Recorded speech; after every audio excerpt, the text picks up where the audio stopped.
And welcome to Evolve with actually just Leah. As you know, if you listen to part one, Greg is out on active duty. No, I'm just kidding. He's not in the military. He just has to work and cover for a few weeks an extra shift. So I am here by myself. So welcome. This is Evolve with Leah, but I am excited for part two with Elizabeth Soscia of Presence Practice Coaching. We talked in the first part about how she transitioned from having a victim mindset into a victor mindset.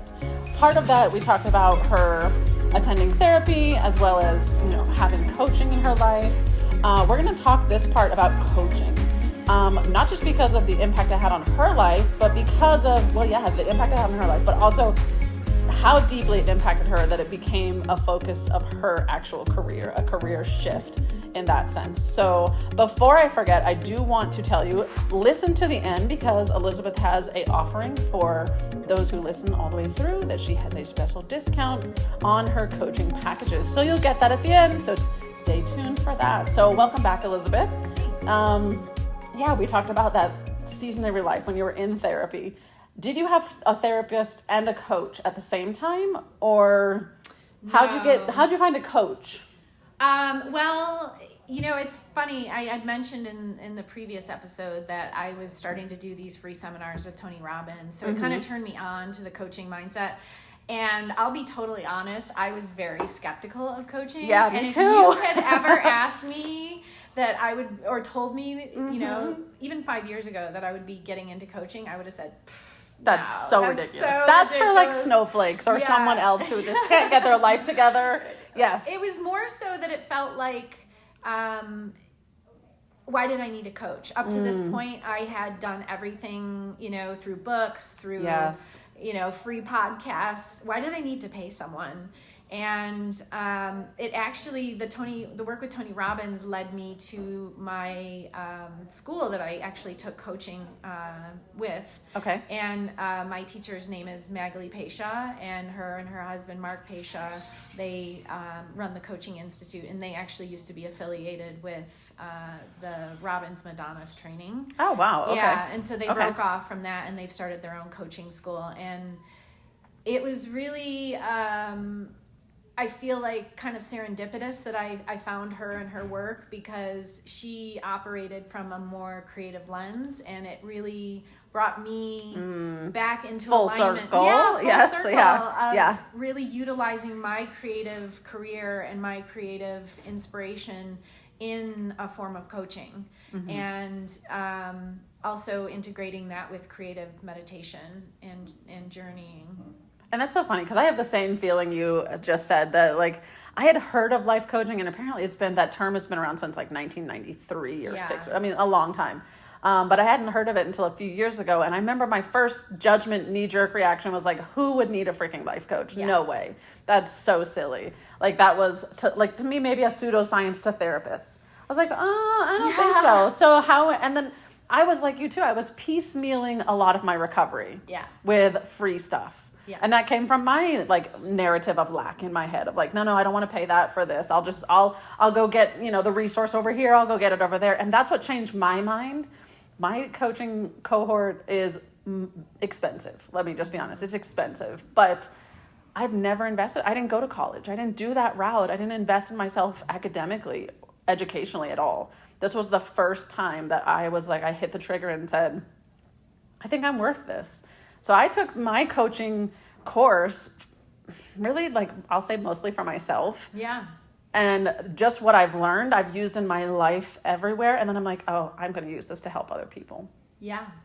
Yeah, so very it's much huge. The same. Yeah. Yeah, and recognizing that was a huge financial investment for me to commit to something like that. And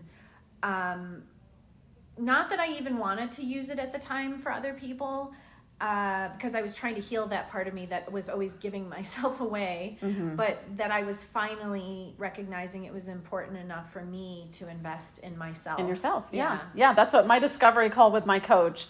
She asked me at the end, are you ready to do this? And I already knew going in the price tag, and she said, what's holding you back? And I just thought for a second, and then I started crying. And I'm like, I've just never invested in myself.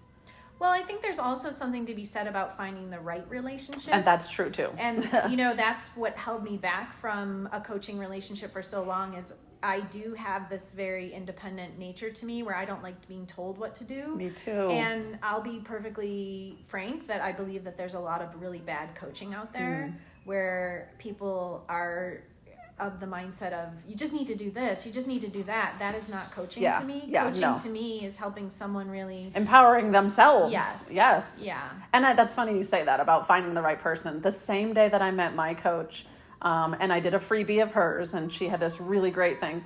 Right an hour before that, I had a discovery call with another coach, much more popular, much cheaper, much bigger, organization. It went so bad. Like, I was so discouraged. I'm like, if that's what coaching is, like, I don't want to be part of this. I don't want to have anything to do with it. So I love that you said you have to actually have a connection with the person, like something about them. Like you mentioned in the first episode, like when I asked, why'd you come on Evolve? And, I threw out a blanket to a couple of local groups of, hey, who wants to share their transition stories? But I've had a lot of people respond and never get back to me, or some people never even responded. You have to connect with the energy of the person. Yeah. Like to feel like there's going to be a connection and like I can grow from here. So well, and that's 100%. That's definitely the ethos that's underlied my whole life. Even my creative work is I have to feel like I can have a relationship with someone. Because I think there's a sense of trust and safety that goes along with really building an intimate relationship with someone, whether it's a healing relationship, or it's a creative relationship, or it's a loving relationship, that there has to be a sense of feeling like you are seen and heard and given the space to evolve and grow without someone telling you what to do. Yeah. I am very, like, even in my own cohort now, if I feel like someone's pushing me in a direction too forcefully, I'll be like, no, I'll just wait. Yeah. I don't do well with people, like, I'm doing better with authority. I just have always had that, like, pushback of, like, no, you're going to tell me what to do? I'm going to go the opposite direction. Yeah. So just having a good connection. So it took you... Did it take you a while? You went through some bad coaches, or not at all? No. You just found that one and it connected and clicked? Well, again, like my sense of fierce independence, I was piecemealing. So I was like on YouTube and I was following videos here and there and going to all these free Tony Robbins seminars. And, I did even sign up for one of their calls with one of their coaches. And, in the Tony Robbins? Yeah. Mm-hmm. Oh, okay. But again, the financial I can't imagine the expense of that. Yeah, no, exactly. And I, again, a single mom of 3 kids and also on an artist's salary. Mm-hmm. Right. Starving artist. Yeah, I didn't have thousands of dollars to put towards coaching. And so that was a huge obstacle for me. But really finding ways to prioritize it and recognizing that when I felt this resonance with my teacher and learning about the type of coaching that they were offering, that really spoke to me on a very deep level. And it was like, how can I not do this? Yeah, that's exactly how I felt. I cannot do this. I need to do this for myself. Yeah. So, and I don't know about you, and I've had so much healing in my class that it was worth every penny. That I told my husband at one point, because like we were getting into the business side of it, because mine goes through like building your coach business. I don't know if yours did as well, but like it started getting really overwhelming, and I was like, I don't think I want to do this. And I was really worried. I'm like, oh my gosh, I just invested all this money. My husband's going to be like, no, you're doing this. And he's like, no, I don't care if it was just for you to heal.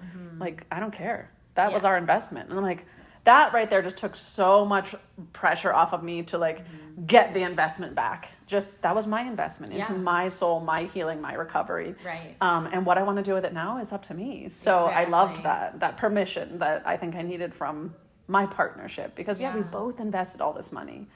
Like, is it okay that it just might be for me? Yeah, right there. That permission to give yourself that gift. Yeah. And it's okay. So you signed up with this husband and wife team. Yeah, it's Coaching Institute is okay. Coaching Institute. Okay.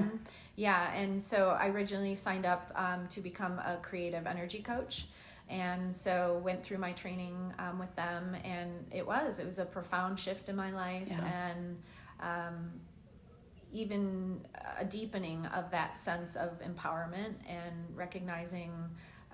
Because you're doing a lot of peer coaching, but you're also being coached yourself. The value of sharing that relationship with someone else, that yes, we can try and do it on our own, Yes. but when you have someone else to, and that's why I named my business what I did, it's presence, your experience, healing can sometimes come that much faster. Yeah. And that's, I transformation. I do feel like that's the part that people don't connect when they think of coaching, is they're just like, oh, I'm already doing this myself. What are you going to help me do? But it is huge right now. I mean, I have so many coaches. I have a business coach, an astrology coach. Like I have a lot of, I'm kind of addicted to coaching now. Sure. When I was probably the biggest skeptic of it. It's huge how much another support person, you use the word presence, I use the word support in my coaching. That just makes such a big difference. It's someone to hear you, to let you talk and say things out loud and figure them out, but give you that space, that trust, that safety, that sometimes they just ask you the right question you needed to hear that you wouldn't have been able to ask yourself. Well, I think a lot of people seek that out through their intimate relationships or, other relationships, whether it's your best friend, your mom, your sister, but not everyone has that. Yeah. And it's not always the healthiest dynamic. I was going to say a lot of those relationships you just mentioned might be more opinionated or judgmental. Exactly. Or also just want to give advice when that's not what you're asking for. Right. That's not really, I mean, I will say sometimes I just want someone to tell me what to do. I'm not going to lie. But honestly, I need them more so to ask me what do I want to do versus them tell me what to do. Yeah. But yeah, it was huge to have this cohort and have all these, I have peer coaches and all these people that I can, connect with at any moment and just say, I need to talk through this thing. Yeah. Like help me talk through it and just be that sounding board. And by the end of a session, that's 45 minutes, 60 minutes, I'm like, oh my gosh, like I can't believe I had this breakthrough faster than had I been sitting on my own, just wallowing in all my questions or no questions. I think one of the major differences that I saw between therapy and coaching was that coaching was asking me to take an action at the end. Like what goal am I gonna set? What decision am I gonna implement? Whereas therapy was kind of just a dump of emotions and processing through those emotions, and both have their places. But for me, I needed to, in order to get unstuck in my life from this loop, this cycle that I was in, I needed to start taking actions. Yes. And that was something that I wasn't used to because I always had, because of my traumas, a what I call a catastrophizing mindset. Like I was always believing that everything was going to end up bad. Okay, yeah. So actually setting a goal and showing that I could achieve that goal and I could actually see happiness or joy through that achieving of that goal.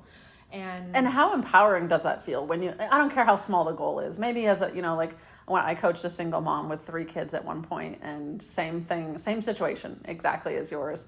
And some weeks she would pick the smallest goal, like get the house straightened up, get the dishes done. Right. Like, but as she would check those off, it gives this feeling of like, I got this. Like if I can do this one, I can do something a little bit harder. And you just start feeling this empowerment, which I feel is what coaching is supposed to be. Yeah, so part of my work also involves coaching members of Weight Watchers International. Okay. So weekly I can be found in the meetings here in Colorado Springs, coaching members.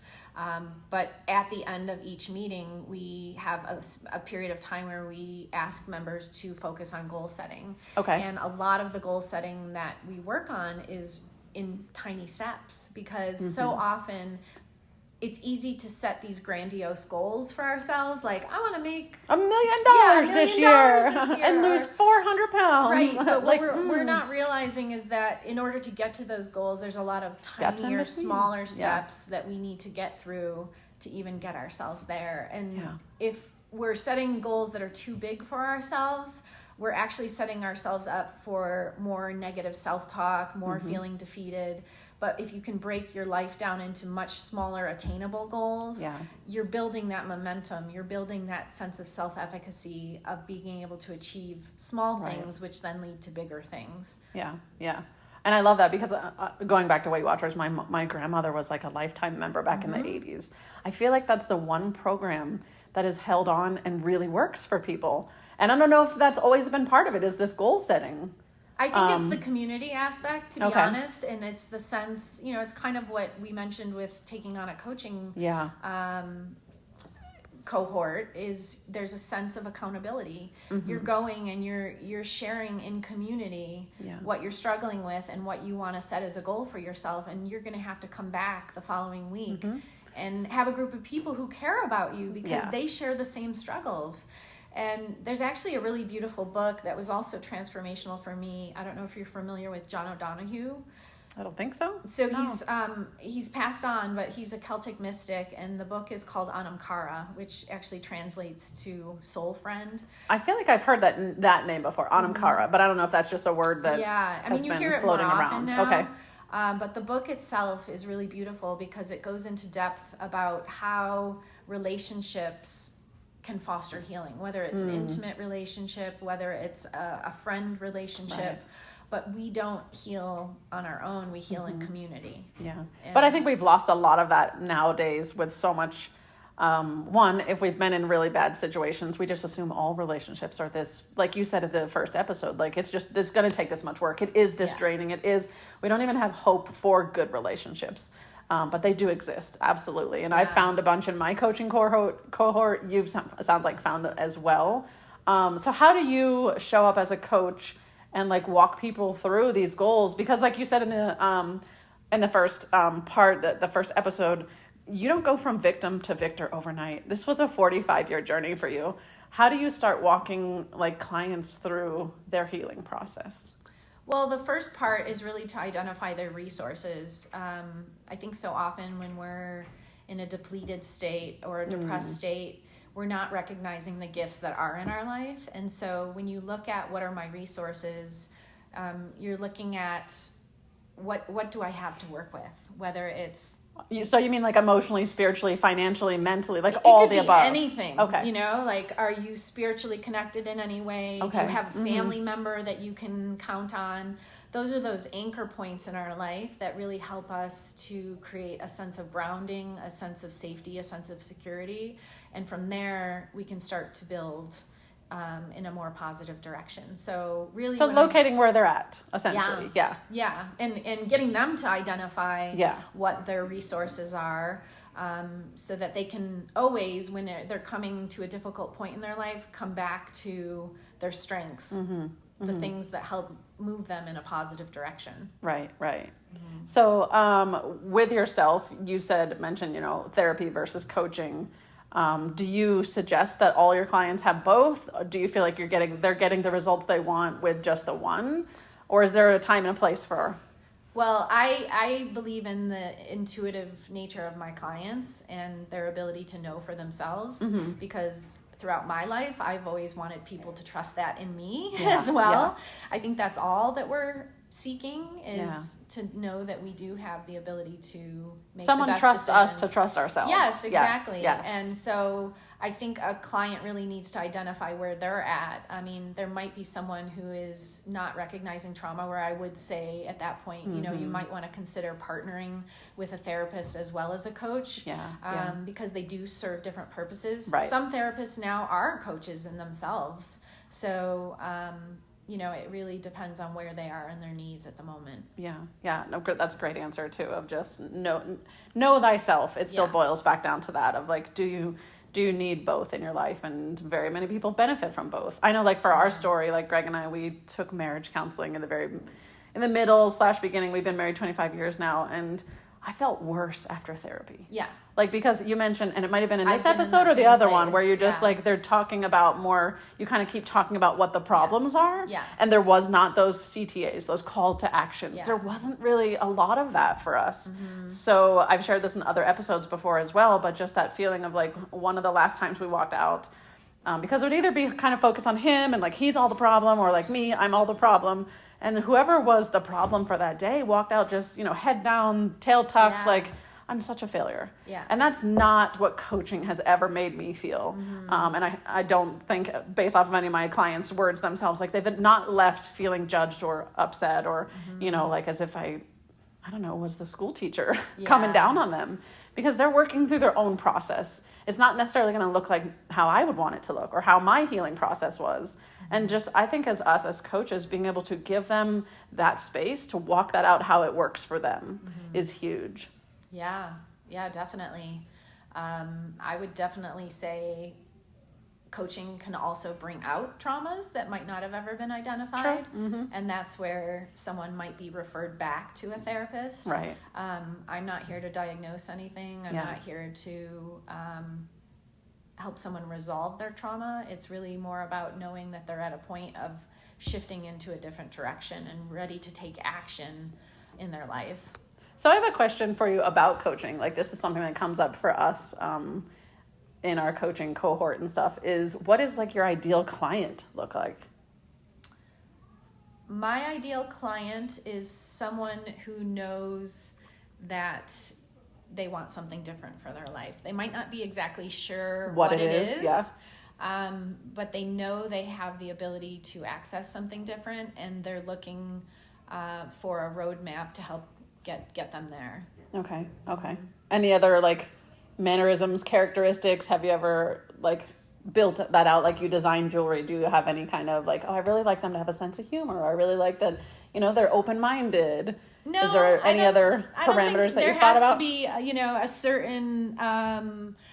a certain behavior set that goes along with it. I think it just has to be someone who's willing. Yeah, because it is work. Like we were saying earlier, like to work on ourselves is exactly that, to work on ourselves. That sometimes it might go into places that we were covering, hiding, ignoring, suppressing. Because a lot of coaching is just asking really great questions back to that client and asking them to, figure out, where do you want to go from here? And I feel like, especially, I don't know if you coach more men, women, either or. It's a varied mix. It is. Okay. Because I also go old and young. So all ages. Okay. What's the youngest that you go? Adolescents. Okay. I would say middle school. Okay, cool. A lot of people have very specific niches. That's why I was like, that's nice to know that you have a broad range. So when you work like with adolescents, do you also work with their parents? Yeah, well, a few of the adolescents that I've worked with have actually been working through coming out as transgender. Oh, okay. Yeah, okay. So major life changes. Huge, or, situations where in adolescence, it becomes difficult to communicate with adults and being able to have better relationships. So it's really, my ideal coaching client is someone who's goal oriented. They kind of know that they want to get something out of life, whether it's an improved relationship or they want a life transition. Like that. Exactly. So they've somehow identified already that they know where they are and they know that there's somewhere else they want to be and they're not really clear on the path. Yeah. And they just need that extra support, like you said, that presence, as you said. Yeah. Yeah. So before I actually get into your offer, is there any other like things that you wanted to touch on before like we get into the fun stuff? I think one of the aspects is really important to my coaching practice is this ownership of our creative energy, and that we do all possess a creative energy that often goes unnoticed or unappreciated. And so I am really asking my clients to own that part of themselves and to utilize it as part of their process of moving forward. So do you pull in art into your coaching? Maybe not, like I'm not necessarily doing art therapy with coaching clients, but I would encourage them to take on creative practices, whether it's journaling, sketching. It doesn't have to be a three-dimensional. I see creativity as a very wide lens. Yeah. Oh, absolutely. So it could be a lot of different things. Right. It could be picking up that guitar, taking that piano lesson, taking the voice lessons they've always wanted to, because that's some kind of passion that they're, suppressed, and someone told them, being an entrepreneur, right? Like starting a business, anything that involves recognizing you are creating with your life energy. I love that. Yeah. I love that option to just pull in the artistic side of everyone, because we do all have it, but like we don't think that way at all. My son went to art high school, like a Dreyfus School of the Arts, which is specifically for just honing in. Like from there, they go to college, like in New York and certain art schools, and a lot of people who would see his artwork like, oh my gosh, I could never do that. And he's like, yes, you could. Do you know how I started? And he still has his notebooks, his little comic books and things he would do at 8, 10 years old. He said, you practice every day. Exactly. No one's just, automatically, great at something. There are prodigies, yes, but the majority of us have to work at that. You have to practice your creativity. So again, you're pointing back to the name of my business, Presence Practice Coaching, because our life is a practice. Yeah. It's coming back to over and over again, owning that we are in a conscious state and constantly creating our life with our choices, our decisions, our behaviors, our habits.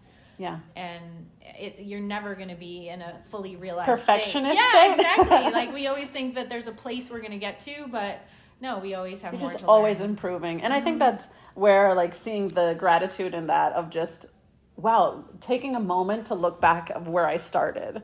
Sometimes we're always looking at that goal, that target, and like either it's too far away or we're just frustrated about something, and just take a minute, plateau for a second and look back of like what you have done, how far you have come. Because like I said, he would save his art. He has all of that stuff, and it's just like stick people. And then when he actually started his company outside of school, like he was so amazing. But that's people were seeing that result. Yeah. So we compare, we looked at people in our lives that are way ahead of us. We're like, oh, I'm not that good, so I shouldn't even try. Yeah. When no, listen, he started with stick people. So what are your stick people in your life? Where do you need to start? And just keep practicing. But yeah, life is a practice. It's not a performance. It's not like a perfection place. And practice means sometimes you're going to get wrong. You're going to get bruised. You're going to, you're going to stumble. But that doesn't set you back to square one. Yeah, completely. Like now I'm just back to stick people. Yeah. Like it's okay. And I think having that permission to fail is needed. In some homes, they might have support, but it's also pressure of like, be the best, do the best. And whether that be a spouse, yourself, other people, just the narratives that run in your head, like yourself a break. Well, and failure sometimes can be the best lesson that we learn because it's helping us identify what we do differently. Whereas when we're just in a state of succeeding, we're just doing what we've done and going with it. But I feel like the real gems are when we're failing, because we're actually seeing what needs to be changed, what needs to be transformed. And that's where we grow. Yeah, and I've said this the last several podcasts, I know, and you're probably all tired of hearing this, but that I heard this recently and I loved it, is that you can't grow in the familiar. You have to, the unfamiliar is where we grow, that unknown. But how many of us are so stuck in fear of the unknown, of just, I don't really know, like if like you mentioned being an entrepreneur, that's really scary. Like it's scary to or be an artist and just have that be your sole income. Yeah. It can be really scary because you don't know how it's going to provide, how things are going to work out, but the unknown creates so much opportunity for growth. Yeah. So I love that saying of just get yourself out in the unknown. It's okay. Like even if it's tiny steps peeking around the corner, just make the progress. Right. Anything else that's coming up that you'd love to share and throw out to the listeners? That's it. So now that you've listened to the end of part 2, Elizabeth has put together a package just for our listeners to be able to offer her coaching support at a discounted rate. So if you have heard this podcast, you've listened to the end, you get to be one of those benefactors who gets 30% off her 12-week package. So all you have to, how should they reach you then? Should they contact you? On my website, which is presencepracticecoaching.com, you can schedule a free 1-hour clarity session, and we can kind of see what you are identifying as where you want to get to. And then from there, if you sign up for the 3-month package, I am offering 30% off to any of the listeners that just mentioned this Evolve. That just mentioned it. Okay, so that's all you have to do is just connect with her via her website and mention Evolve. And I'm also on Instagram and Facebook under Presence Practice Coaching. Presence Practice Coaching. So spell presence for us so that they don't spell like the gift kind. Presence. Presence, like to be a presence in your life. Yeah. So Elizabeth, I appreciate that you took this time, that you reached out, that you were really brave, because I know it's sometimes nerve-wracking to, this is an unknown, to come onto a podcast and be like, let me share my life, my story, my transition, and my business. It can be overwhelming for a lot of people, but you took the step, you reached out and said, hey, I think I would be a really fun fit for you. And I think that our listeners can just glean so much from not just your transformation of victim to victor, but also hopefully moving forward, and they can be like, hey, I'm ready to make this transition. Well, I love when listeners can make those connections. So thank you for coming on. I appreciate you making the time to have this happen. This was fabulous. Thank you. All right. Well, until next time, everyone, be evolving. And hopefully next podcast, Greg will be back and we can dive into even more fun, juicy topics. So until next time, be evolving.